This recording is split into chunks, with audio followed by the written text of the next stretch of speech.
champion. Well, it's been a summer of debating trades, making contract offers. Not that there was a lot. In fact, much of that process should have been cut out of this video. And now we are through the preseason, ready to start the regular season, which will, of course, begin opening night on the road in New Jersey, where we will pick up in the next episode with the season simulation of Season 9. I feel like this was ultimately going to end up being a pretty short video with very little content, but the summer business needs to be taken care of and done in a video, and that's what the contracts video is all about. It's not usually the most exciting part of the process, but we will begin our defense of a third straight Stanley Cup in Season 9. So you can begin the next episode about right here, but I have to put my team together. So that means let me put my team together, and then we can, yeah. So Duchesne, Kamayev, that's an interesting one. Marchand. Okay, so this team's a little... This is a little all over the place. Oh, Monahan grew a bit. Oh my God, Monahan's an 84. Which is great news for my third line. Monahan is... I said it was going to be Kuja or whoever. It's going to be... Okay. Monahan is the Eller replacement. He is the true Lars Eller replacement for less AAV, right? Oh, yeah. I'm a genius. I mean, letting Eller go was the right move. He got that Stanley Cup, but it was the right move. Ryan White, so I got to look at... Kujawinski's an 85. Oh, my God. I'm a genius. I am a freaking genius. He was a 79 in the summer. Dude, guys straight up grew. Get the frick out of here. Whoever was just in the lineup, get the fuck out of my lineup. Get out of my NHL team, Quailer. You're going down, son. You're going down, Quailer. You're going way down. All right, this is insane. Because Draisaitl's bumped up a little. Dude, there's some heavy growth. The beginning of this video is going to be insane. So, Quailer, you're going back down. I'm a little nervous because I just don't see Vovoda. Oh, no. Vovoda's a 77. Okay, he needs one more year. He could play on the fourth line. But Vovoda, yeah, this is why we have this team down here. Vovoda just needs one more year. He just needs one more year. Which is a little unfortunate. But Ryan White, I mean, you are, does it show the age here? I mean, Ryan White is making some money, but he's 33. Yeah, I mean, he doesn't need any more AHL time. That'll work out for me. That'll all work out for me. White on the fourth line. But with Ryan Kujawinski, is he a center? Oh, fuck yeah, he's a center. But this is crazy. I'm gonna need him. Tell me White's got good faceoffs. He does. Ryan White, you're my fourth line center. I love this lineup. Unironically, this is awesome. Timo Polkinen is gonna be my third. This has actually worked out really nicely for this team. Except Kamayev. We'll try Kamayev on the first line to start with. We'll try that. But it should be Ming, Marchand on the right wing. There you go. So, defense-wise, Severson, Subban. No, it's going to be Hedman, Subban, Severson, Tamernis, Begris, Ellis. Okay. Welcome to Season 9. I have some amazing news to begin this video. I am super thrilled with what I have seen. There has been tremendous growth throughout this lineup, throughout this roster. So we had 85 overall, paying him $5 million. It was Lars Eller. The replacement was supposed to be Vovoda. I do have news on him in a second. But Sean Monahan is an 84 overall. Claimed off of waivers from the Calgary Flames. This dude's he's 26 years young. He is going to need a new deal after this season. He's got 1 year left entering Season 9. $2 million. Saving so much more money playing this guy at my third line center position. At some point, he's going to be better than Ming. Maybe? That's insane to me if he grows better than Sukai Ming. Ming is a year younger, has a really good potential. Is his potential better than Monahan? Monahan's potential, they both have similar potential. They could grow and basically be the same player. And you're going to have to make a decision on one of these guys. What do you do? Do you trade and try to fill... I think what you would do is trade Monahan. If Ming and Monahan end up being the same player, But we've also got this issue of LeBlanc. You know, you could replace LeBlanc, who's 30 years old. Which, I mean, it's not like LeBlanc's getting that old or is that bad. You definitely want LeBlanc to stay on this team and in this lineup. 87 overall, you're going to need that in the top 6. We got so many decisions to make down the line if Monahan gets better than Ming. I mean, do you just play Monahan, rather, on the top 6 at one of the wings? That's a potential solution. This is a good problem to have. I'm not complaining. I thought it was going to be Voivoda was the third-line center replacement for Eller. But it's not. It's Monahan. He grew big time in the offseason. He was not this good last season, was he? I don't know what his overall rating was. You can go back and see one. I think it was the first episode of the playoffs in Season 8 to see the roster and how good Sean Monahan was. I also have the overall stats at the final episode when we won the Cup in Game 6 against St. Louis. The stats are at the end of that video, and you can see how good Sean Monahan was at the end of the season during the playoff run. So Ryan Kujawenski, this is a crazy one. In the summer, I swear to you, he was 79 overall. I got him off waivers, I think. How did we get Kujawenski? Tell me that I got the Kuju Voodoo off of waivers. And he was, I swear to you, he was a 79 overall. This is unprecedented growth in one summer. A third-round pick from the New Jersey Devils has 1 year left as well, saving a lot of money on a very team-friendly deal. And he's going to be playing...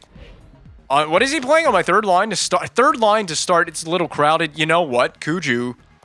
I should actually swap him with... We're going to play him on the first line and just move Kamayev down to the third line. Let's try that. I was going to actually have Kamayev with Pacioretty and Duchesne, but I'd want to give this a shot with Kujawenski up there. So who is... Someone is not here that was in my top 6 last season. Aren't we? Or did we have Kamayev playing with Duchesne and Pacioretty all season? I think last season we had a first line of Pacioretty, Duchesne, Marchand. Then we had Kamayev on the second line. But now, I mean, with the growth, the unforeseen growth of Kujawenski has made this team, it look like just a perennial Stanley Cup contending team. It's unreal, the growth. Because of Lucas Voivoda, and I'll show him in a moment, we got Ryan White playing third-line center. Now, I could try an experiment here. How do I show my AHL team? So here's the system. Here's the whole system, the NHL and the AHL. If we switch down here to the A, this is my depth in the A. So I've got Kohlberg, 79 overall. I mean, you can make an argument. He could be playing in the NHL with that overall rating. Weston, that's a D. Ole, he's a 35-year-old depth option in case of injury, playing in the A for some reason because I accidentally gave him a contract. That's why. And then Ethan Werrick, he was getting the frequent flyer miles last season's simulation. I remember that because of all the injuries we got. Lievo, Holland. This is the depth before Voivoda, and there he is. Lucas Voivoda, my created player, draft pick, playing with Hamilton right now, 24 years young. You could play this grinder center on the fourth line instead of Ryan White. I mean, do we think that's the best approach for his growth this year, or should he just get another year in the A? I think we give him a look at fourth line center. I think it's time for the Voivoda experiment to begin. So I'm actually going to overwrite what I was originally going to do. And keeping this in the video, I'm going to send Ryan White down to the minors. Well, I forgot. I got to call up Voivoda first. So Voivoda, you're up, and then White, you're down. So we're going to try it. Voivoda, fourth line center, full-time this season. Bang. Oh, I just sent him down. Damn it. And there it is. Voivoda is in your lineup, fourth line center, grinder, 77 overall. Did I pull up everything again one more time, attributes and everything? The potential is through the roof. He's 24 years young. It's time. It's time. It's now or never for you to make your NHL debut and see if you're truly ready. And these created players, Ming is a created player of mine. We drafted Sukai Ming. Voivoda was one of my created players to start the GM mode. He ended up falling to us in the draft, and we got Voivoda. Then the D pairs. Hedman is playing with Subban. That's not any different from last season. In fact, Subban, I think, was he an 88 last playoffs? I think he was. Hedman's an 87. Severson's growth is unprecedented as well. I guess, I mean, look at the potential. He's 27 years old. He got up to an 87. He was a waiver claim off the New Jersey Devils. And this guy, he has prowess on D, made some great plays in the playoffs. for this team last season en route to a Stanley Cup championship. Didn't score a goal in that playoffs, but it doesn't matter. Don't need him to. Henrik Tamernes, now he's getting to where he is on the wrong side of 30. But that's fine with me. He was acquired in that trade way back when. I don't even know what season it was. Got him in a trade with Vancouver. They actually proposed the trade to me, and I decided to oblige. Okay, anyway, but sorry, my controller died in the middle of talking about Tamernes, and I got thrown off. But anyway, my point is I got Tamernes from Vancouver. That shores up my second D pair, and Begris and Ellis. The tandem in the goal crease, it's going to be Carey Price and Ben Bishop. Price dropped. Didn't he drop underneath a 90 over? Didn't he drop to an 88? He's back up to a 90. And he had a clunker. He had a great regular season, by the way. There's his regular season. He had a beast regular season. No, this is the preseason. He had a good regular season last year with the team. 922 still had a beast regular season. So his preseason was amazing. But in the playoffs, he had a clunker of the playoffs. I mean, the playoff stats are pretty ugly, pretty subpar. Sub 900 save percentage in the playoffs. And what was the GAA? I passed it. It was almost a 3.5 GAA. It's just awful. Awful numbers for a 34-year-old Price who has 2 years left on that deal. So that's the team going forward into the regular season. So you got Polkinen, Marchand, Duchesne, Ming, LeBlanc, Pacioretty, Kudrwinski. Those guys are all on there. I think you got to somehow involve Sean Monahan. So I'm going to involve him on the power play defense. Salary cap as follows for the upcoming season. And here we go. It's opening night. Let's sim this game. It will be on the road in New Jersey, and it's the debut of Lucas Voivoda in the NHL with the Montreal Canadiens, Calgary Flames. Just goals, and Max Pacioretty opens the goal scoring in Season 9. So Season 9 is underway. Is it paused? Resume simulation. Oh, I think it was paused. Goal from Reed Boucher that ties it on the power play. From the New Jersey Devils, they get another power play. We get a power play. We make it 2-1. Louis LeBlanc.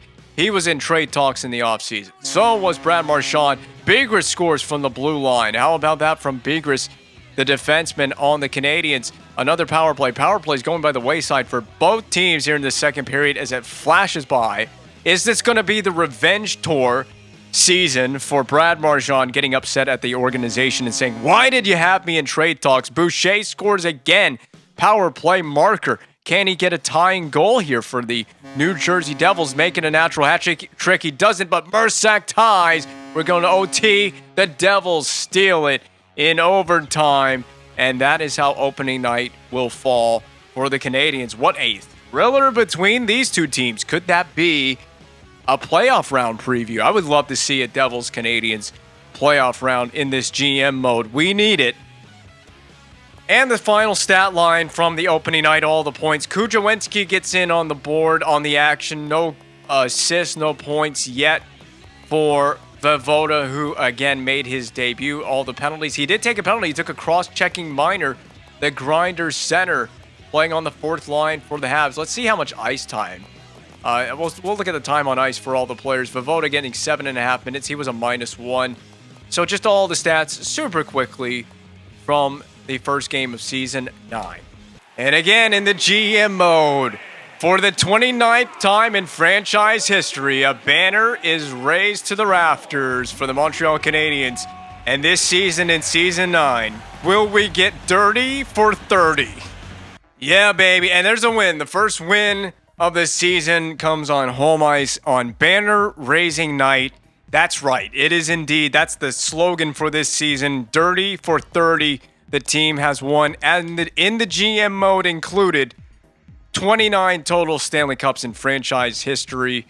We've taken 5 home with us throughout the GM mode, and our 3-time defending champions in a row. With Polkinen's injury, that kind of throws things off. I'm going to have to call it. So Ryan White just gets called, or someone's going to get called right back up with Polkinen being out. That's my third line left wing. When did Fucale reach 87? I overlooked Fucale. Holy crap.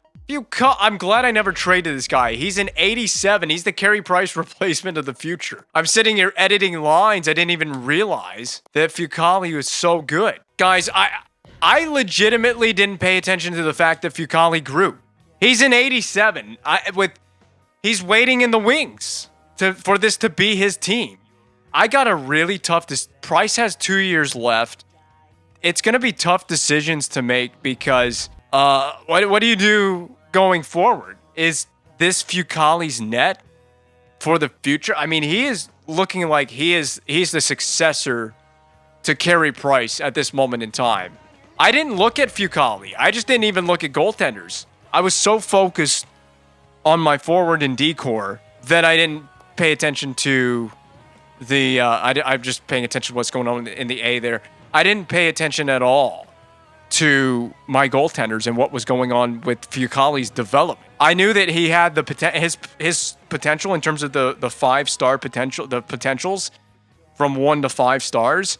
I knew that he had a high potential. I just didn't know if he would actually grow and then reach his potential. I at times thought about trading Fucale, and I never pulled the trigger on that potential trade. I just never did it because what about the possibility that he does grow? And I'm glad that I never moved him. But there were several trades in the past that I contemplated where I could have thrown Fucale in, and we'll just scout that.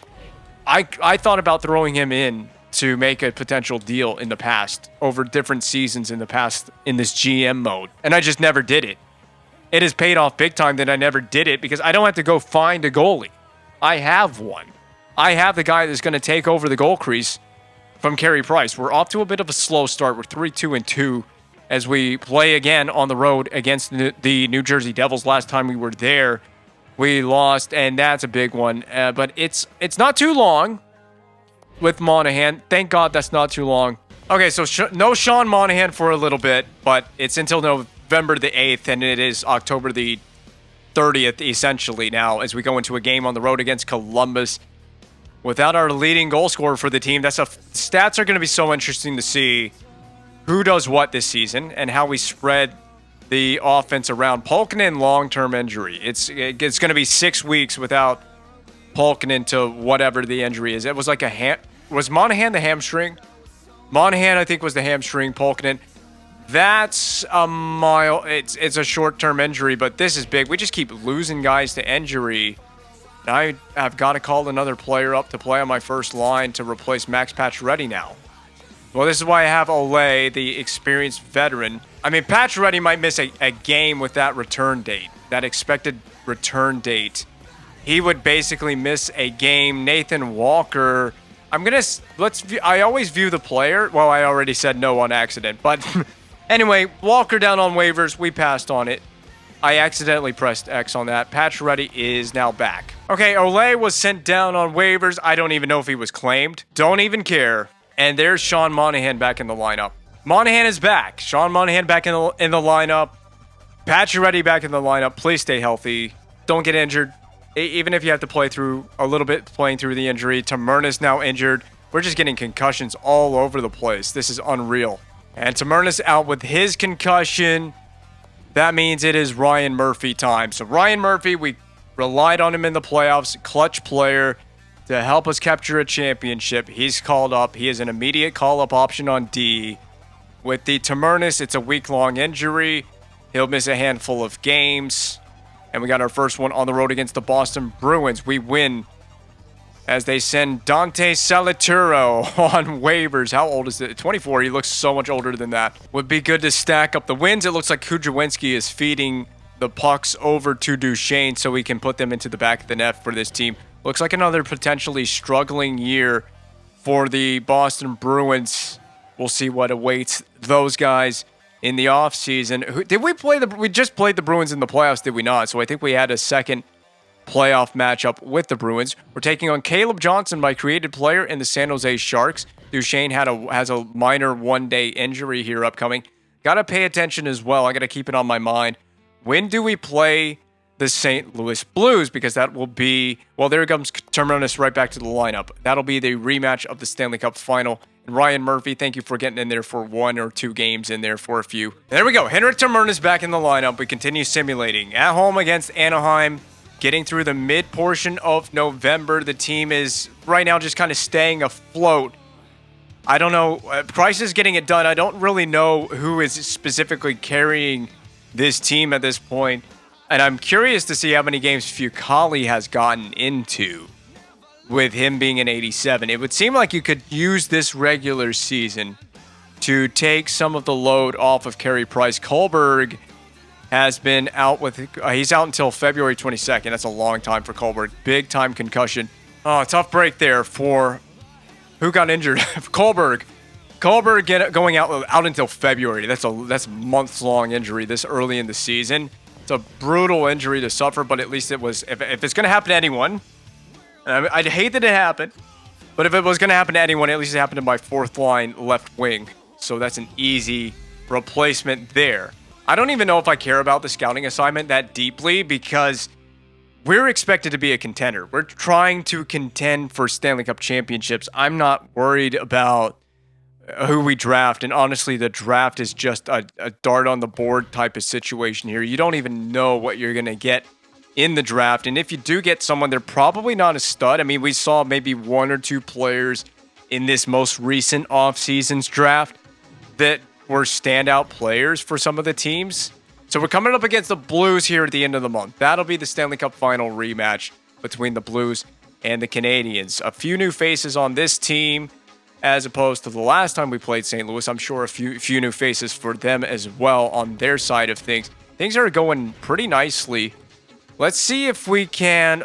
I hate that we're playing on a back-to-back here, but we're going to sim the game against the Blues from the sim screen on November 30th. As we trend into December, that's in the AHL. So I'm not worried about that. Playing the Boston Bruins again. Third time it feels like in a span of a couple of weeks. And we rematch with the Bruins on the road. Big loss, 7-1. I'm going to check the injury report because I hope no one... Tell me no one got injured in that game. We'll just check the injury report since we're here. And they didn't... There's the two injuries, Pulkkinen and Kohlberg. Pulkkinen will be back before too long and he can get back in there, say... on my fourth line, but we're going to sim this Stanley Cup final rematch at home, which is not where we won the Stanley Cup. Only the goals and sim times 6, just the goals, and hopefully plenty of them for the Montreal Canadiens in this game. Wow, a couple power plays for the Blues to begin this one. I usually just gloss over the Stanley Cup final rematch. So many power plays for the Blues in this. This is ridiculous. Max Pacioretty short-handed on the St. Louis Blues. Flynn in the net. He was in the net for the final.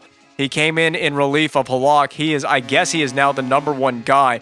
3 straight goals, and it's a nightmare period for the Blues and Flynn. But Joe Pavelski, still playing in the NHL, gets it done on the power play. That brings the Blues back to within 2. Can we extend the lead back? Long power play. Curious what it was. Was there a major in there? We're going to find out in just a moment, but we win the rematch, the same way that we won Game 6. Maybe not quite the same way we won Game 6. That was a dramatic finish to Game 6. Pacioretty from Hjalmarsson and Hedman. Duchesne from Hedman and Subban. That was Duchesne's 10th of the season. Subban with his 3rd of the season from Hedman and Pacioretty. The penalties as well. We had minor penalties.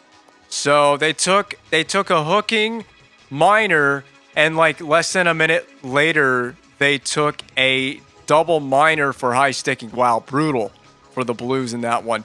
Also, the home stats, I'll show all the home stats. Let's sort this by minutes played so we can see all the minutes played. Is Vojvoda getting more minutes? If Vojvoda's getting more minutes, he played 14 minutes in this game.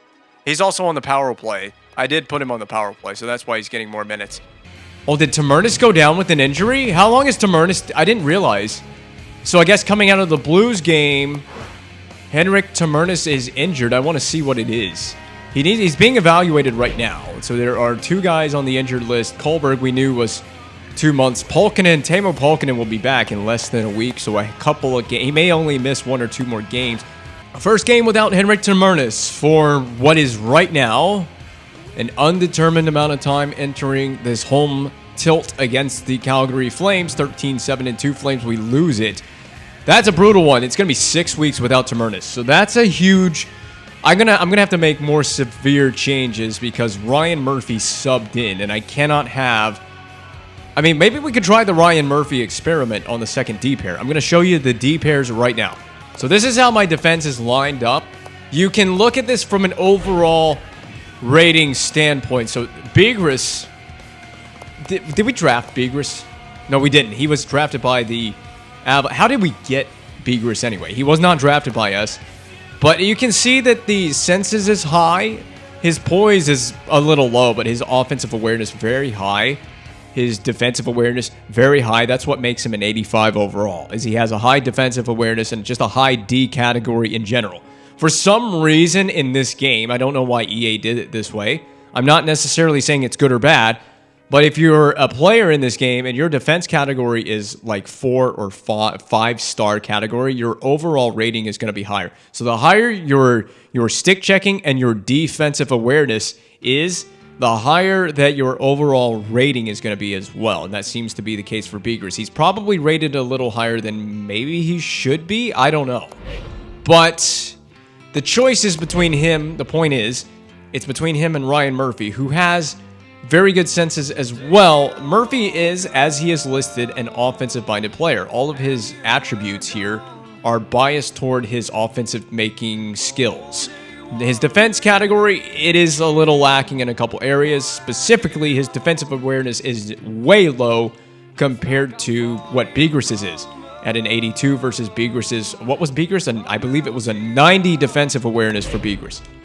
I mean, what I'm going to do is I'm going to leave it alone for a few games, and we'll just see how the team plays. If we lose a few games here, then obviously I'm gonna change it.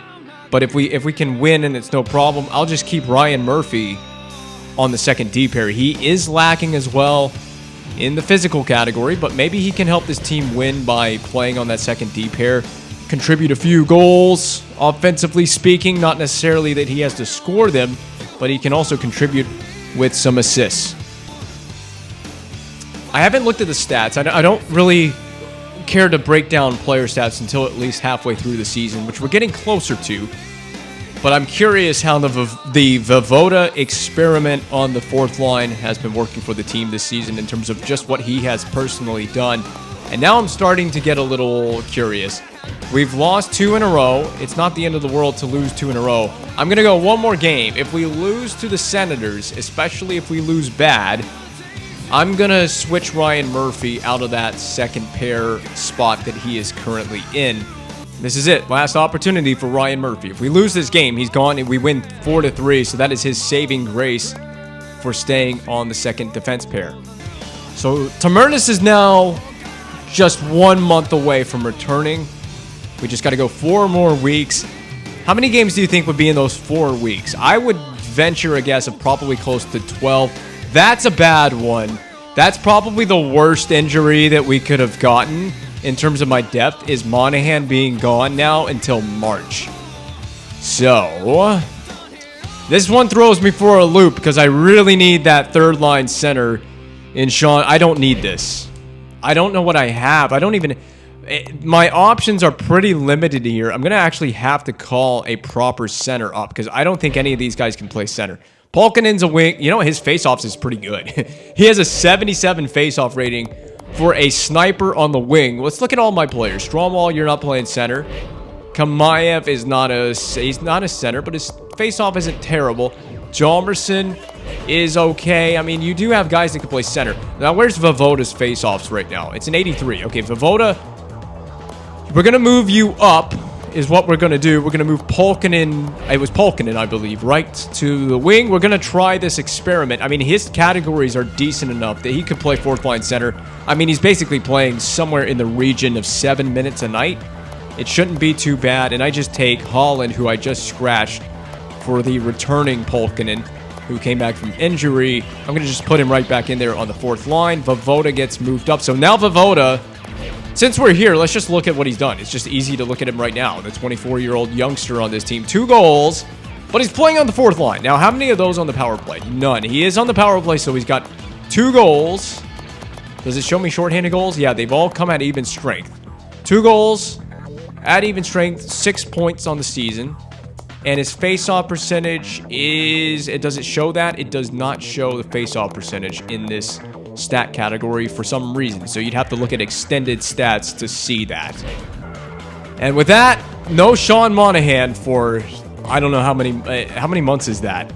That is 3 months without Monahan. Correct me if I'm wrong. I don't know how many total weeks that's going to be. It's a long-term injury for my third line center. The Lucas Vojvoda third line center experiment officially begins, and it's 9 weeks without Kohlberg, which I can deal with the loss of Kohlberg, but the injuries, they've kind of hit us hard in this recording session. They really have. But we got to win over Columbus with a third line center, Voivoda, who is a freaking elite. Look at this, 4 wins in a row.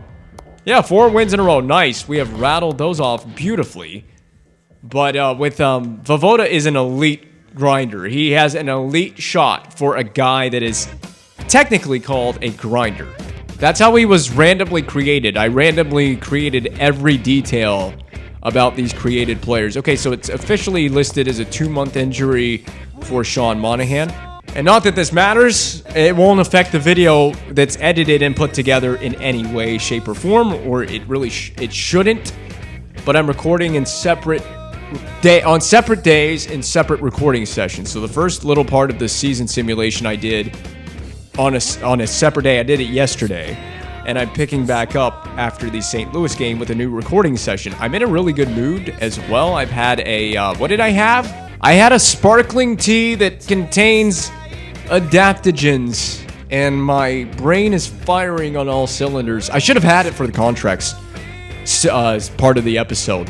Not that the contracts was all that complicated this summer. This was probably the easiest contracts I've done of maybe the entire GM mode. And now next season's going to get interesting because Duchesne is expiring. Subban is expiring. I got to figure out what to do about Carey Price in 2 summers' time. Correct? I think Price has 2 years left on that current deal. And when Price expires, what do you do with Price? I think with Price, when he's coming up on his expiring season, you look at where your team is at the deadline, and if you're not a playoff team, you trade Price. Because I really believe, with Fucale right now being an 87 overall, I really do believe that he is the future in net to take over for Carey Price. The team right now looking decent at a 22-13-2 record. As of right now, I mean, we're halfway through the season basically now. We're at January 1st. We could pause after this Florida game and look at the individual stats of players on our team and see where everybody sits. I would assume right now this Canadiens team is in a... Oh, I forgot about Tamernis returning. Is in a playoff spot. You know what I'm going to do? I'm going to give Tamernis one more game off to get fully healthy because Ryan Murphy has worked out pretty decently on that second D pair. We win 3-2. Murphy can go have a seat in the press box now. In fact, I might sit Tamernis for this Winnipeg game. He's still listed as 2 days out before 100% healthy. Brief pause to see what the players on this team have done through 38 games played. Not quite exactly halfway through the season, but close enough. We can take a pause here. 28 points, 15 goals in 38 games. So Matt Duchesne is currently, as it stands, on a 30-goal pace. We only have the stats for Duchesne from the last 4. He has hit 30. He scored 33 in the 1920 season. I didn't even know that. So Duchesne on at least a 30-goal pace if this can continue through the remainder of the season. In his age 30 NHL season, 28 points, so almost a 60-point pace. He's just really consistently a 60-point scorer. Max Pacioretty, 9 goals, 28 points. I'm not going to dissect this too much. Subban with 4 goals about halfway through the season. How does that compare to last year? What did he do? He scored 9 in total, 39 points. And is Subban, he's the one that's expiring this year, right? 1 year left? Yep. That's going to be an interesting discussion in the offseason. He's 32 years old. I just can't see bringing him back for more than 2 seasons. Maybe a 3-year deal if he would take it. Sukai Ming, 13 goals and 22 points. A little bit underwhelming, I'm going to be honest, because here's Ming's history. I want to show his history. He's been significantly injured a few seasons here in his NHL career. He had 60 games played because he missed a chunk of it with an injury. 53 games played. Oh, by the way, the year he played 60 games there in 18-19, he was on pace for like a 40-goal season. I think it would have easily, he had 27 goals in 60. Easily a 40-goal scorer, might have contended for the Richard Trophy if he played all 82 games. This year, a little bit different story. Much healthier player, 13 goals, halfway mark. Basically looks like he's on pace for his first career 30-goal season in this simulation. LeBlanc, 21 points and 5 goals. Kujawinski, the Kuju Voodoo, 21 points, 4 goals. Hedman from the blue line with 6 goals. That's very nicely done from Hedman. What did he do last year on the goal scoring front? 10 goals, so he did get into double digits on goal scoring. Very nice from a defenseman. We got Brad Marchand. He's the expiring member on this team. Marchand is not coming back after this year, irregardless of what happens. This is Marchand's last season as a Hab. Enjoy it while it lasts. I was hoping this would be the revenge tour because I tried to trade him and he was going to get revenge on the GM for trying to trade him, and he was going to put up ungodly numbers this season. But his numbers are decent, but they're not ungodly. Severson as the 87 overall waiver claim, 13 points. And down the list we go. We know Monahan is missing a chunk of his season now with that. Well, what happened to Monahan? Whatever. I don't even remember what he injured. But I think he tore something. Vavoda with 11 points, 4 goals, 38 games. This is what I wanted to show you. He's a grinder with, look at this elite shooting category and elite defense for the grinder.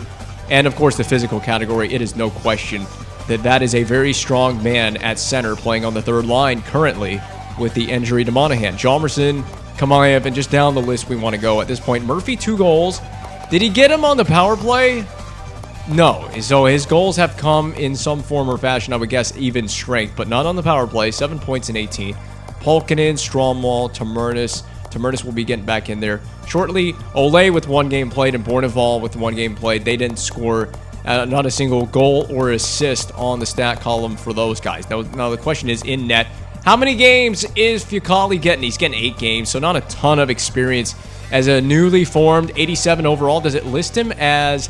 It doesn't tell me what he's listed as in, is he a minor...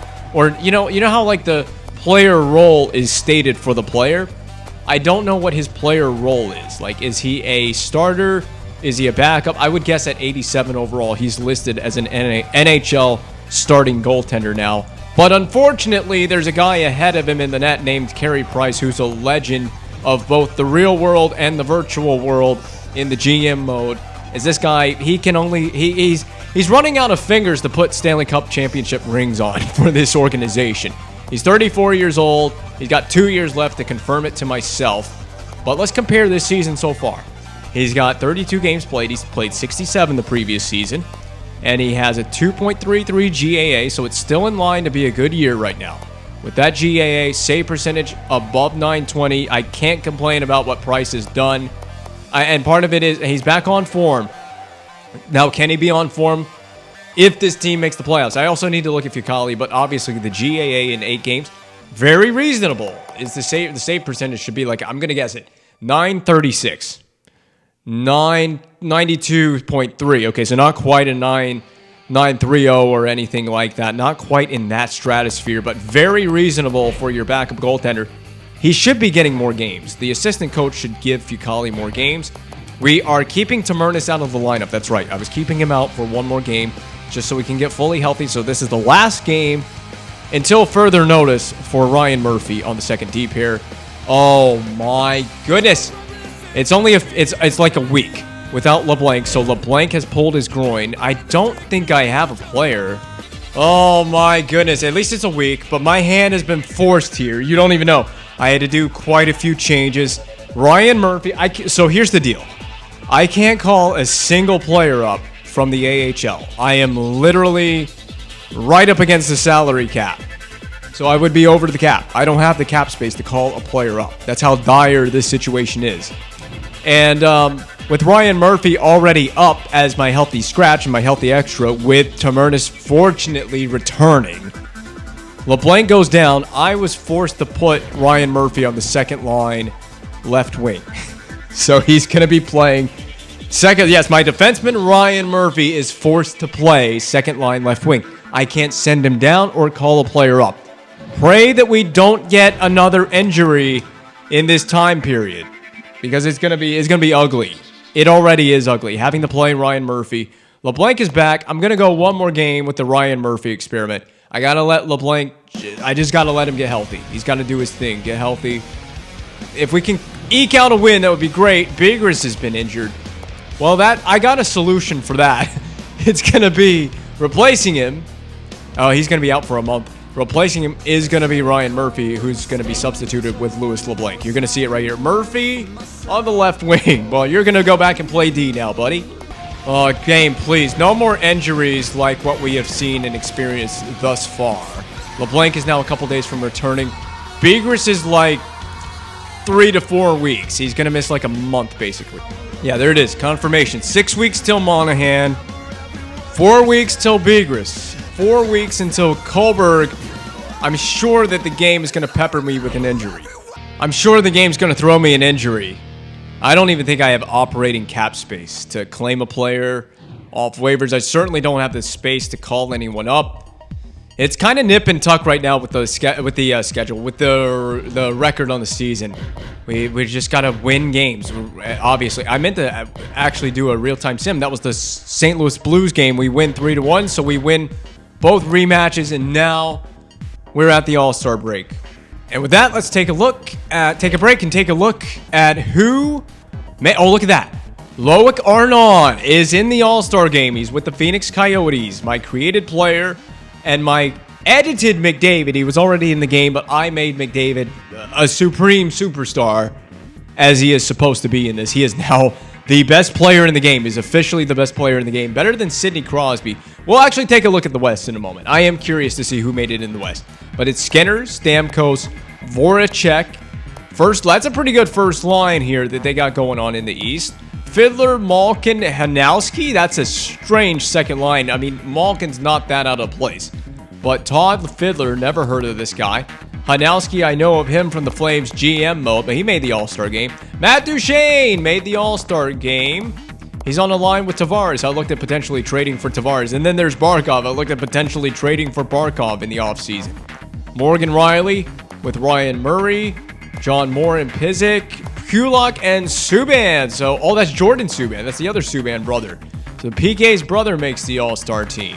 The goalies, Storm Phaneuf and Tuukka Rask. They make up the backstop for the East going into the All-Star game. And of course, we got Loic Arnaud. Can I look at Loic Arnaud? No, that's just team strategy. So I can't look at Arnaud from this screen, but he's a beast. And he was created by myself, one of those random created players. And so too was Caleb Johnson. So we got two of my... It's a shame that Sukai Ming has not made the All-Star game yet in his career. But Caleb Johnson, the 82... I got to look at the season he's having. He's an 82 sniper in the All-Star game on the second line. That's impressive. Nathan McKinnon making it. I got to edit McKinnon so he's a little bit better. I mean, McKinnon should be basically on McDavid's level. He's an 88 playmaker in this game. Then you've got Lauren Dolphin, Pavelski, Ben, Doughty, and Weber. That would be a hell of a tandem at one point in time. That would have been a fun tandem back in like 2016, 17, 18, around that time. Gernot and Elliott. Never heard of either of these guys, actually. Then TJ Brody with Josh Morrissey. Very nice. And Semyon Varlamov with Matthew Bala. He's a balla. He's a balla in the net. And out of the All-Star break, as of the break in the league, the leading goal scorer for the Montreal Canadiens is Sukai Ming at 16 goals. Who did I want to look at? Let me look at something before we resume simulating. All right, what kind of season is Loic Arnaud, the French playmaking left wing, possessing? He's an 89 overall. He's 99 across the board shooting category. I'm pretty jealous of that. And yet, how many goals does he have how many games played? 44 games played, 23 goals. I do think that for a maxed out shooting category, I'm just going to say it. I think you should have more than 23. I do think you should have more than 23. But I mean, the guy is a stud. He's a 5 gold star potential at 25 years young, so he's not even finished growing. He should bump above a 90 overall in the next few seasons. Could happen after this season. And does he have any playoffs experience? He does. He has played 6 games and 5 games in the NHL, 3 goals total in his playoff career, so he's not quite a playoff performer yet. I mean, 3 goals in 5 games is not that bad in the playoffs. I can't rip on that. So there's a look at my created player. Again, everything about this guy. From down to the name, country of origin, play style, what is it? No, I don't even know how you would describe it. I guess play style would be the correct way to describe it. Down to the play style, the attributes, everything randomized. And this guy is an elite. How many years left? He got, wow, $10 million.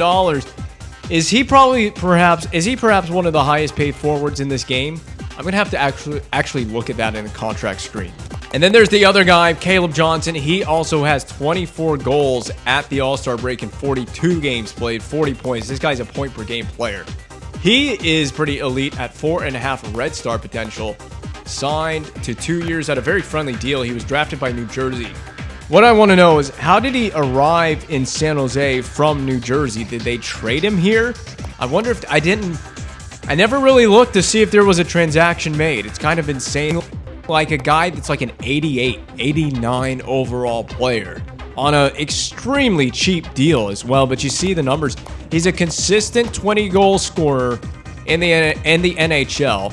Look at this, 49 games played, and he had 24 goals in almost 50 games played. This guy's unreal. He's got the same amount of goals in 42 games played this year. I mean, he is a sniper, and he's got a great shooting category, too. He knows how to put the puck in the back of the net. Okay, Sagan is making 11.4 against the cap. He might be the highest paid forward. I mean, at some point, McDavid is going to come due for a contract. Gaudreau making 8.2. Skinner with 12 million. There you go. Someone's in the 12 millions now. Jeff Skinner. Galchenyuk, 90 overall, 27 years young.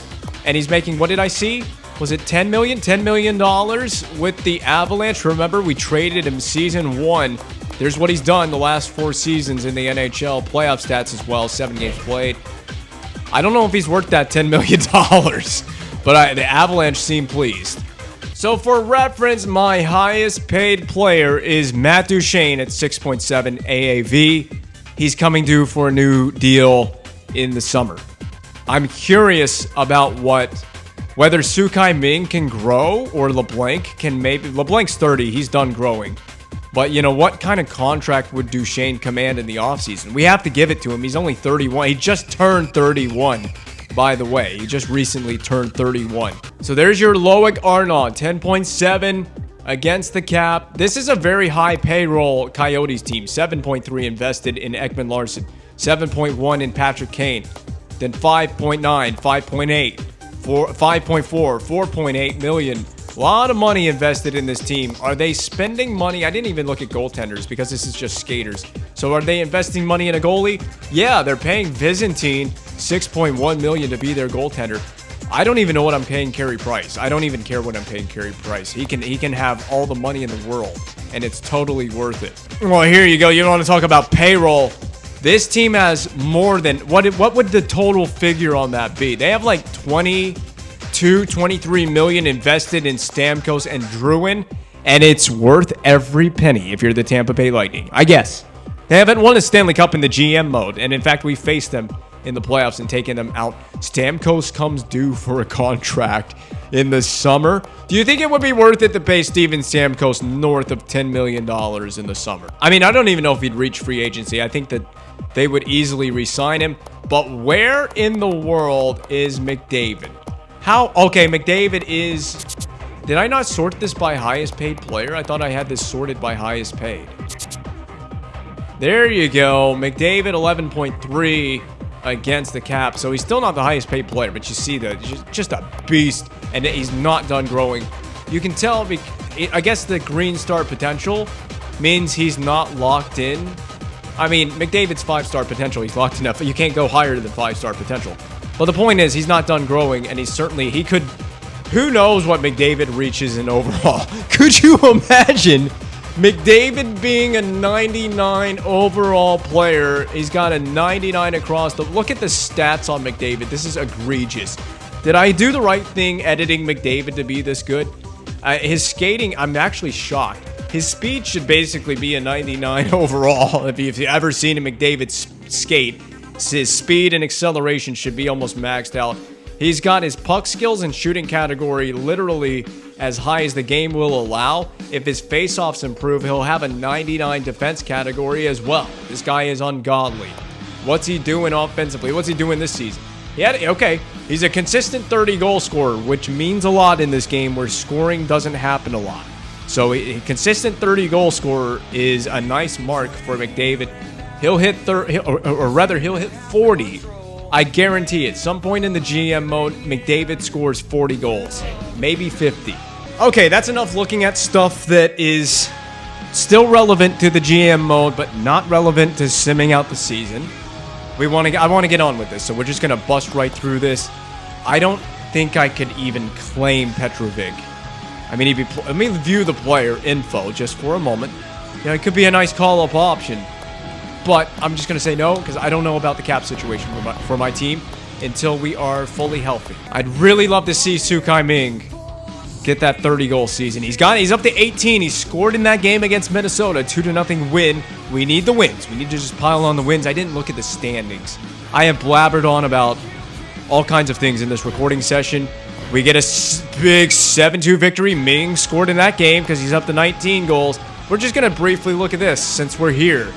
Leading stats in GAA, save percentage, top 8 goalies, points and wins. It's all in the screen right there underneath the schedule.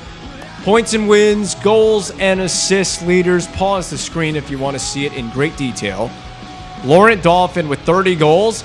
That's an achievable mark for Sukai Ming. He could catch Dauphin. He is, what is that? He is 11. He's 11 behind. He could catch that. Dauphin would have to slow down significantly. I'm going to guess that where is Loic Arnaud on that list? I don't remember how. He is 23 goals. He and Dauphin are a connection. Phoenix is what I would be scared of Phoenix in the West. I'm going to guess they're the top of the division out there in the West, but this is the East. We lead the division right now, 58 points on par with the Boston Bruins so far at this point in the season. This is a good sign for us being that far out in front. In fact, the teams in our division that could catch us realistically, the cutoff point is Tampa Bay. Everyone Tampa Bay and above is in contention with us for the division, a top 3 spot in the division. The wild card as it stands would be, I don't know if it would be Philly or Tampa and it doesn't matter because the season doesn't end today, but it looks like the wild card would come down to, it would be Toronto. And then the last wild card spot would be determined between Tampa Bay and Philadelphia I think it would be on wins. But it doesn't matter. The West, Phoenix does lead their division. They're out front by 3 points. And after Edmonton, it kind of falls off. I mean, well, actually, in that division, I mean, Edmonton's not even close to Calgary right now. Edmonton would be lucky to make the wild card. They are in a wild card spot as it stands today. Okay, so that's the standings. Let's continue the simulation. No more blabbering. Let's just sim up to the deadline. I don't even think I have any moves to be made at the deadline. I like my team where we're at. I just don't see any moves. Now, I can certainly explore a potential trade. I've got something kind of in mind. It involves Brad Marchand. I would look to upgrade because, I mean, here's the deal. I would like to trade Marchand for a player that is locked in with term. And send Marchand somewhere else and try to upgrade the position he's playing. And we do lose to the Coyotes in a 1-0 loss. Wonder if either Arnaud or Dauphin got a goal in that game. Well, the news is Begris and Kohlberg are less than a week from returning as we play the LA Kings. That's good news for me and my squad. We're just not getting, when we lose, we're losing in regulation. So we're not picking up that crucial loser point, and I want to get as many points as I can. Multiple players eligible to be dressed. That frees a lot up for me and my mind. So that means Holland, we could probably just scratch him and send him down. I'm going to take care of this outside the video. Kohlberg, Begris back in the lineup. Monahan returns in 3 weeks' time. Wow, that went by quickly, didn't it? All of a sudden, Sean Monahan is starting to come back into the picture, but cooling off a bit is Sukai Ming, still stuck at 19 goals as we enter this game against the Sabres. Wins are important. And just like that, he's done till the end of the season. So Morgan Ellis is done. Ryan Murphy sits for 1 game, and he's back in the lineup just like that. Good thing I didn't send him down. So the game was pretty kind to me with regards to some injuries, but Ellis is done until the end of the regular season. You can count on that. I could rely on call-ups now if we need them from the A. Hopefully I can rely on call-ups. Hopefully I don't have to rely on any call-ups, but that's a win against the Senators. We need to start piling them on. 31-20-0. The Lightning have not lost in overtime or shootout this season yet. I don't know if we win 6-1, so there's a guarantee that was decided in regulation. 2 weeks out from Sean Monahan, that's just going to make the team better. You could look at it this way. Monahan would effectively be the trade deadline acquisition, but I am, like I said, going to explore some options. Ming's kind of turning it on a little bit. 21 goals. I am paying attention to what Ming... 30 goals is realistic for Ming. He can definitely hit it, but he's got to get on a tear now. It's February. It's mid-February. If you're gonna get hot, this would be a great time to get hot. So we kind of win one, lose one right now. And we're stuck at 2 losses in overtime and shootout. I don't know what the standings are right now as we are at February 18. Let's slide over here and wow, it's all the way over, isn't it? Team standings, one more over. We are below Boston now, 3 points in back of the Atlantic Division lead. Tampa Bay, Toronto, and Buffalo all sit at 4 points, separating them from the Canadiens by 4 points right now. East and West, just an updated look. Phoenix is pulling away from the division, but it looks like McDavid and... could you imagine McDavid and that Canucks team playing the Phoenix Coyotes in the playoffs? I would pay to see that series. I would pay to watch. I would go pay-per-view mode to watch every game of that series. That would be exciting to see. Great television. And equally good television, the Canadiens on their hunt for another playoff, for securing a playoff spot to go for another hopeful Stanley Cup. Should we get the championship, turn the championship into a reality? We're playing a struggling Hawks team. They're rebuilding. I haven't even really paid attention to who's rebuilders because we're about to go into the trade deadline, and I want to know who would be selling off players so we can make trades that have a bit of a realistic point of view. The reason I didn't, there were some trades that I looked at. I looked at Taylor Hall from Edmonton.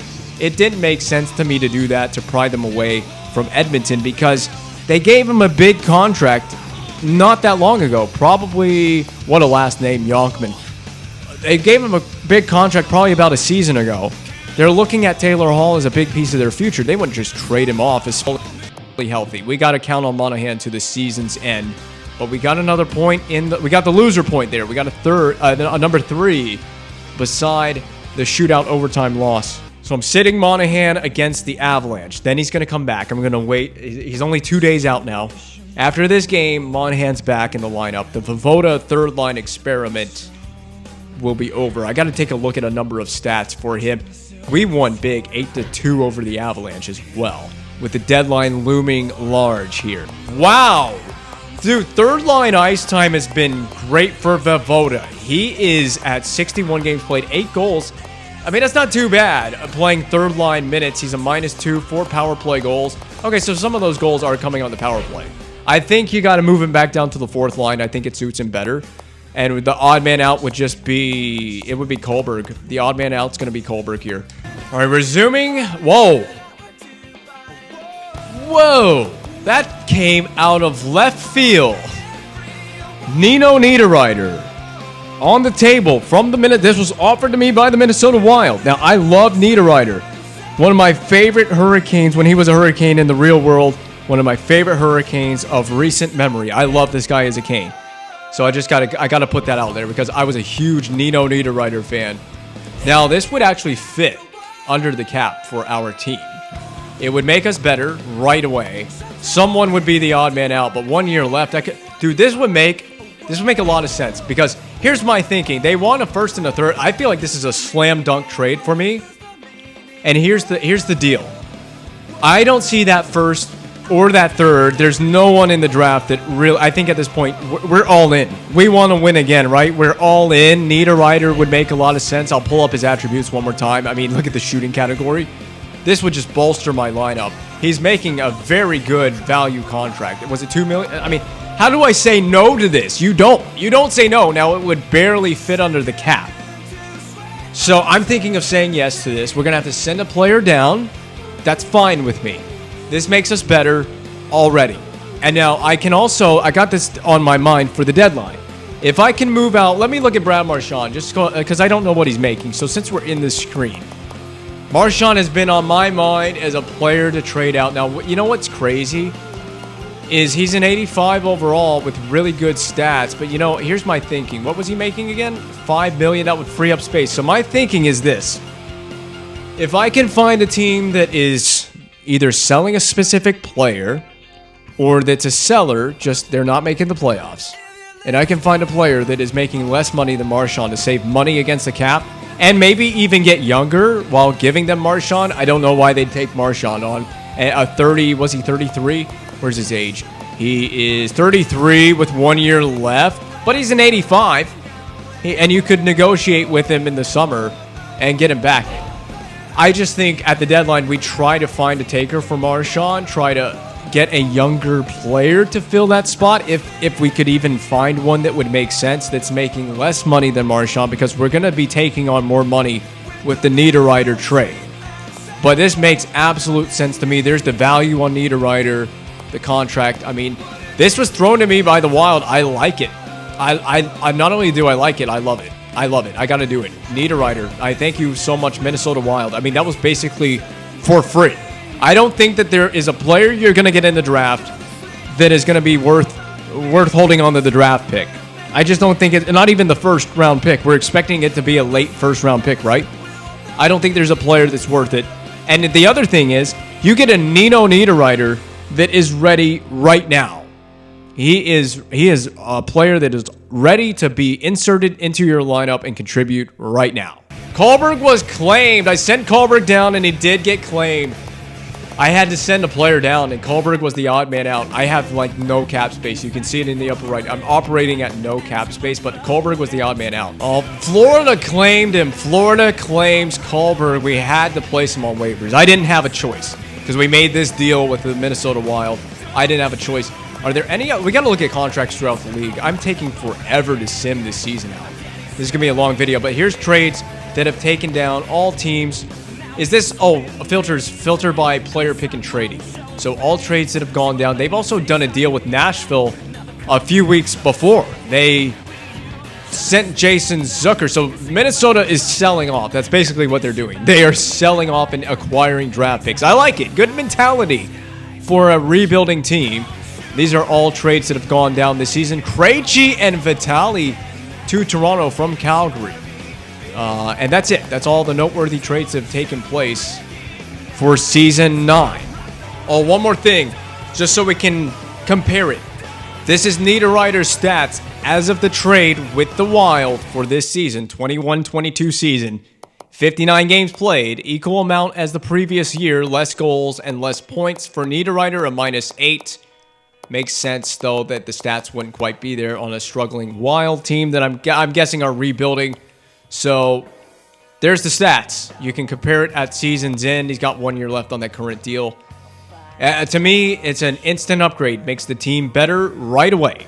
That's a huge upgrade for us, and we didn't pay that much. And the Nino Niederreiter era in Montreal begins now with a game against the Chicago Blackhawks. He had not yet played a game for the team, 3-1 win, and there is the immediate payoff for Nino Niederreiter with LeBlanc getting injured. It's only until March 7th. And in the first game of the Niederreiter era, LeBlanc goes down with an injury. That makes the Niederreiter trade that much more important. We're going to give him a look on some power play situations where LeBlanc was previously playing. We approached the deadline. This sim has... It's because players were sent on waivers. So the Wild sent some players down on waivers. We do not claim that man. Playing against the Ducks. It's taken a while playing against the Ducks. We win 4-1 with LeBlanc undetermined amount of time. Entering one day before the deadline. This is the time for me to pause. At the deadline, stats at the deadline, your top 8 goaltenders. Top 8 in points and wins. So Laurent Dauphin almost going to have he's going to have a 100-point season. This is a serious question. Maybe Drouin, has anybody had a 100-point season in the GM mode? He's going to do otherworldly things for the Phoenix Coyotes. He has 43 goals. McDavid's chasing him with 33. I called it. I said that McDavid would hit 40 in the G. It may be this year that McDavid hits 40. He's chasing the 2 Coyotes that are ahead of him on assists. He is just ahead of Loic Arnaud. It's a race between those guys. And DeLuca contributing. That Phoenix team looks dangerous. They look poised to win the Stanley Cup right now. So there's the Atlantic and Metro Division. We are sitting atop the Atlantic. Might well claim ourselves, officially clinch a playoff spot. We're pretty much a playoff team. With 79 points, there's no way these teams below us are catching that. We're a playoff team. So that's the good news for us. 96-point season. The Coyotes are so clear. Look at this. This is unreal. What is the record for the Coyotes? I got to look at this. This team is far and above better than everyone else.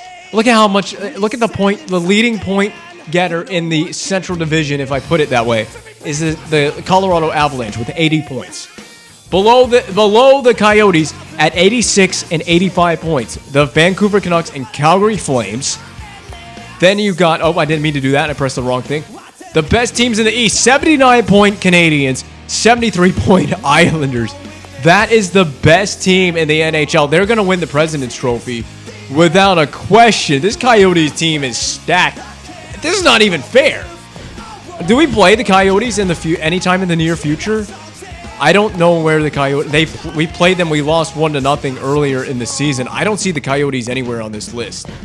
I got to find them in the team standings. Oh my goodness. A 46 win. They have 13 losses in regulation this year with 63 games played. With 20 games left to go, there's still a lot to play for. I think the Coyotes, with that record, they have locked it up.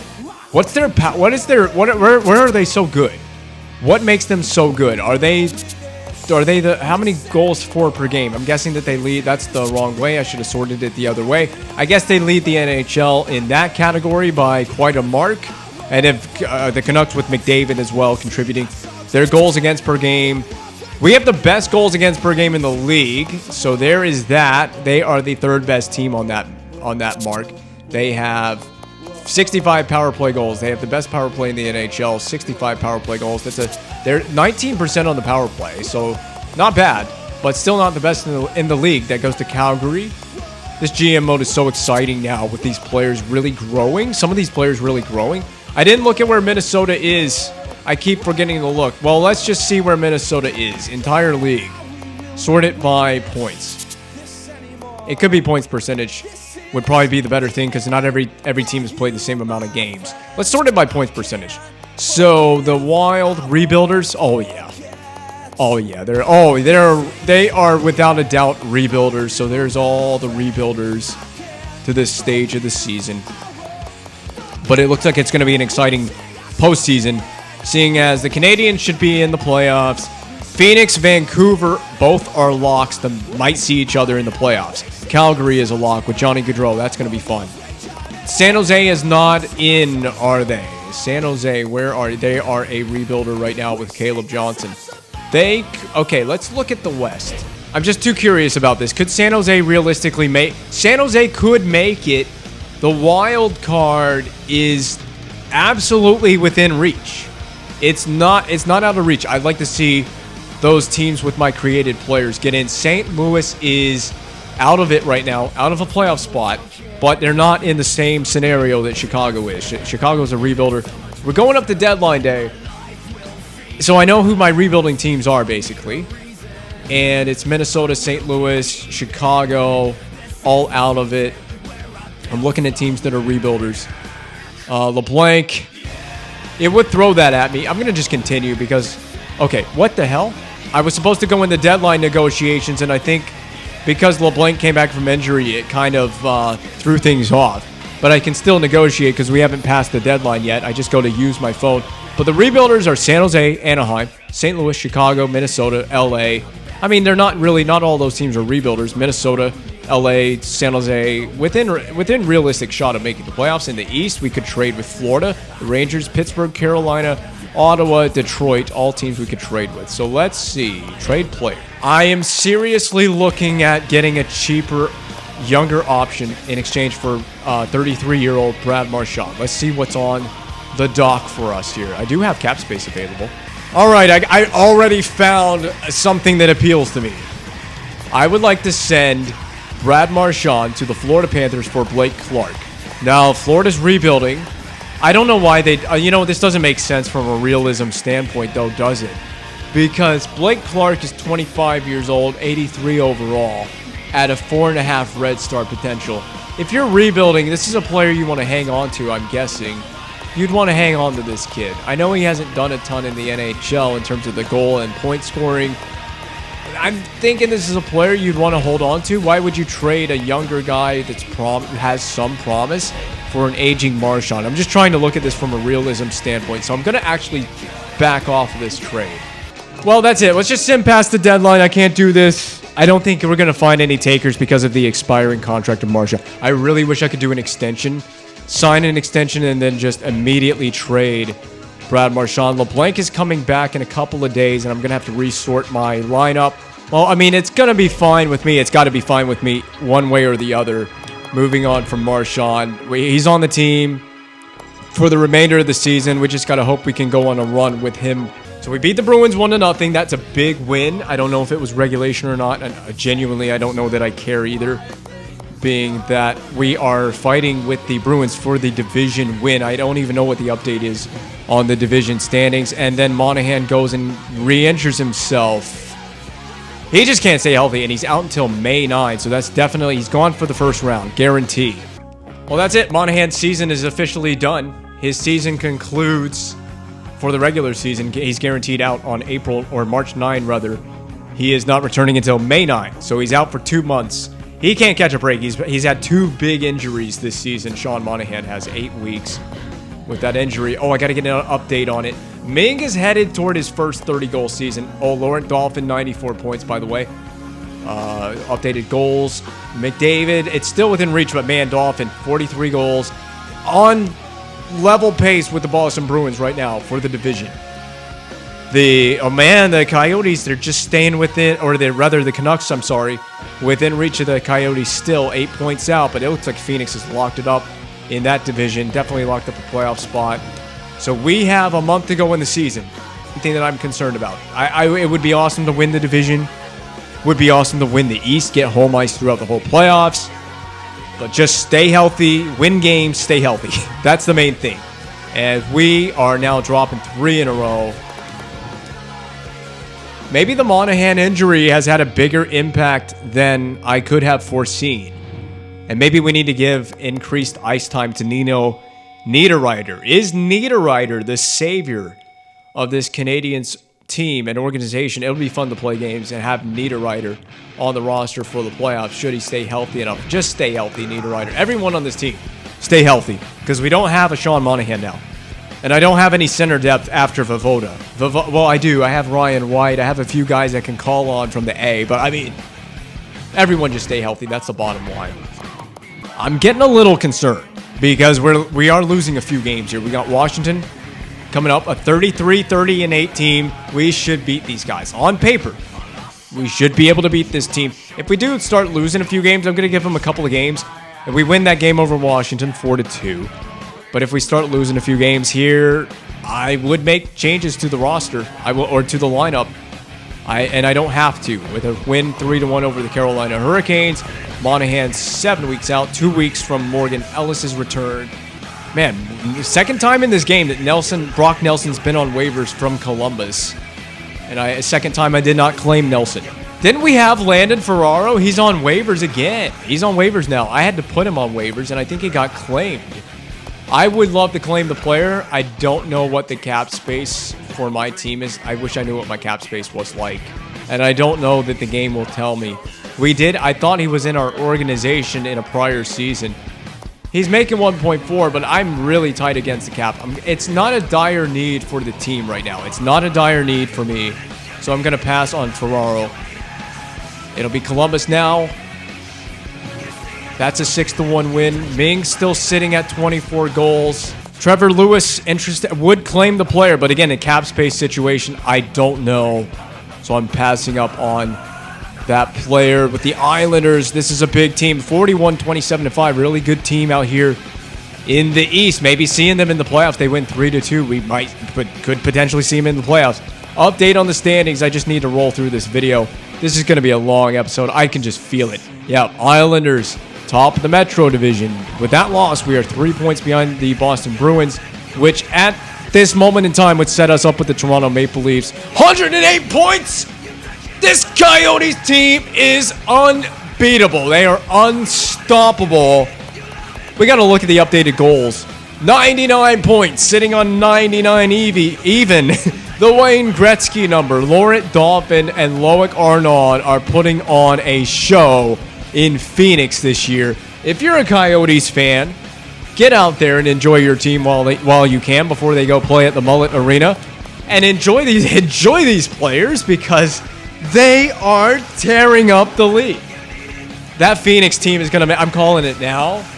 I want it to be on record before we even get to the playoffs. That team's going to make the Stanley Cup final. I don't even know why I'm scouting anymore. I traded that first and that third round pick. I mean, other than for the second, I have my second round pick. Other than for that, I don't know why I would worry about my scout. I think we're going to end up locked in as the second best team in the division. Maybe the third best team if we're not careful. We got to beat the Leafs. This is a massive head-to-head. We did win the game over the Leafs. I'm going to sim a couple more days. It could be that the Coyotes, they end up pulling a Boston Bruins from that season where they had a historic regular season. The one that I'm talking about. Oh, Morgan Ellis is back. I'm going to give him a couple of days. But the one that I'm talking about. And then they lost to Florida in Game 7 in the first round. Oh, boy.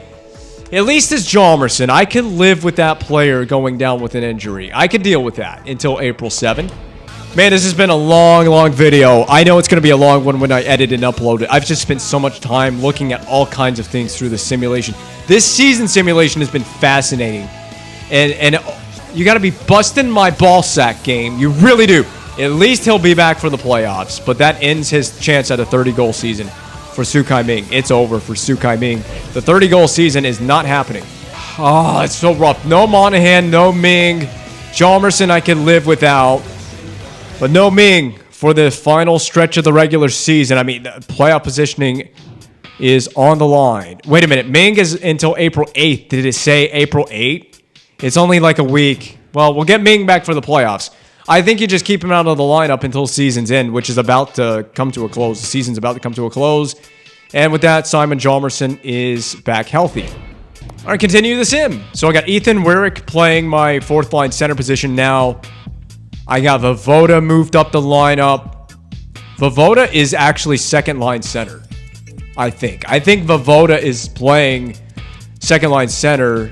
Ming is back, and he's listed as healthy. Vovoda playing second line center now with Polkinen. So there's your lineup. I'm going to give Ming the day off. I want him to have the Ottawa game off. We got 2 more games left on the season. I'm going to hold him out. There's no point in playing Sukai Ming to the end of the season and risking him getting injured for the playoffs. We just... before we go into this game, updated look at things. Carey Price with the best save percentage in the NHL. Okay, well, I mean, he's played the chunk of the games. I got to wrap this recording and this video up soon. So, I mean, we might look at regular season stats at the beginning of the first playoff game because I got to shut this video down. And not just a recording session, but the editing. I'm sure this is a long video. Dauphin hits 107 points. So that's a guarantee. Slam dunk. 51 goal season. We know who the Richard... Dauphin is going to take home a lot of hardware at the end of the season. Just hopefully not the Stanley Cup. The division win is out of reach, but so we are pretty much going to play the Toronto Maple Leafs in the first round. That looks like a guarantee. Wow, Calgary made it interesting. They caught up to Phoenix, but Phoenix is the President's Trophy winners without a question. So let's just sim through the last 2 games. Put our hands together, pray that we stay healthy through these last 2 games. And then we'll look at the playoff tree, and I'm going to stop this entire video, the recording session, everything. I have no choice. I have to play Ming now. I don't have a choice. For the love of God, please just stay healthy. That's all that I was asking for. We're going into a game against the Maple Leafs. Just stay freaking healthy. Like, it's so hard for this team. Oh, my goodness. Okay, so no Monahan for 3 weeks. And if I simulate ahead, we beat the Maple Leafs. So I guess we're at the final day of the regular season.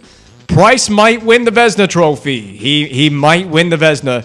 Dauphin wins the Art Ross without question. Where was McDavid? 83 points. So he didn't quite have the finish to the season that he wanted. 36 goals. He was 4 off from 40. We just had one 40-goal scorer. one 50-goal scorer. It was Laurent Dauphin. We closed in on the Bruins, but they will take the division. Fair enough. We know for a fact we have the Maple Leafs at the beginning of the first round, which the last game of the regular season was just a trial run for the playoffs that we're about to have.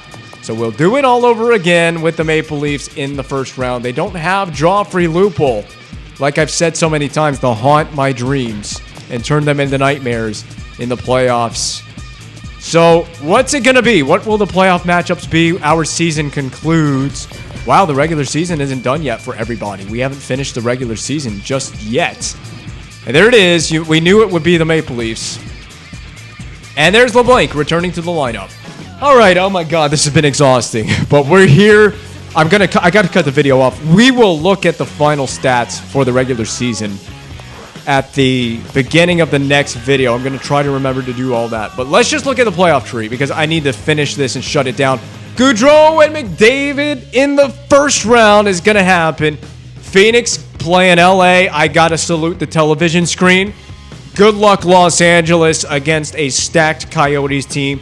They had I got to look at their final record for their season. They had a 108-point season.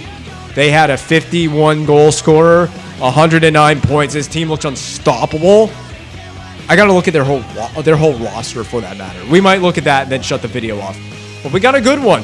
So in the West, Phoenix, LA, Calgary, Vancouver, Colorado, Edmonton, Winnipeg, Nashville. That's a really fault in this. Phoenix with one of my created players, Loic Arnaud, and then Dauphin, not created player. He's actually a real player put in the game, and already in the game rather. And those guys are forming a connection there in Phoenix. There's like 3 really good players in Phoenix. So they're playing in this playoffs. Then you got Calgary, Vancouver. Obviously, my edited Gaudreau. I would be so excited to face him. And McDavid, of course, with the Canucks. I hope we can get a Canucks and Habs final. That would be entertaining. I should have edited McKinnon, but I didn't edit McKinnon. But Colorado has Galchenyuk. Edmonton has Taylor Hall. Still, they don't have McDavid, but they do have Taylor Hall, who I contemplated trading for. Then in the East, Boston, Buffalo should be fun. Montreal, Toronto, we do it again. Rivalry renewed in the GM mode. Islanders, Red Wings, Flyers, and Devils. So that rounds out the playoffs for the first round. I'm out of it right now. I'd want to end this video. I swear to you, I've been recording for an hour and 45.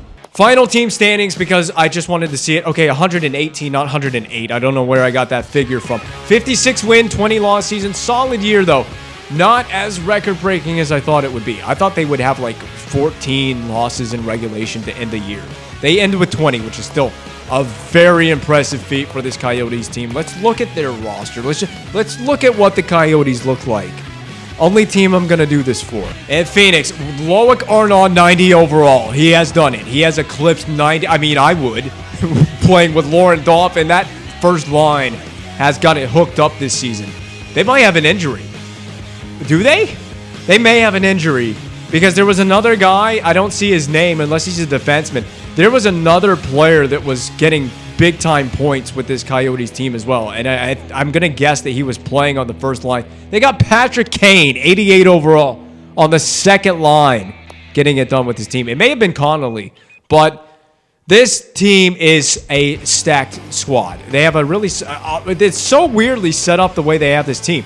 285s on the first pair, but Ekman-Larsson on the second pair at 90 overall. 90 overall isn't the end-all, be-all of everything, but that's kind of crazy. And like I said, Kane on that second line. But man, this team, their depth is weird. They gotta have an injury. Their forward depth is weird. But their power play, their 4-man power play, and in the goal, they got Burke and Byzantine. Any injuries? Well, that's our injuries. We're missing LeBlanc and Monahan. We knew. Well, LeBlanc is a playable injury. Don't get injured. Don't make it worse anyway. DeLuca, was it DeLuca? Rundblad, Yandel, DeLuca out with injuries for the Coyotes and not returning for quite some time. Let's just look at DeLuca. He's an 80. It was DeLuca. Look at his 30-goal year, 57 points. I don't know where he was playing, but he's got this team. They have players that produce. So we're going to preview the Toronto Maple Leafs, and we'll look at our team's entire stats for the regular season at the beginning of Game 1 against the Maple Leafs, Round 1, Game 1, whatever the episode number will be. I got to shut this off. I've been recording for almost 2 hours. That's how long it took me to get through the regular season. It was a long sim, and we started from the end of November.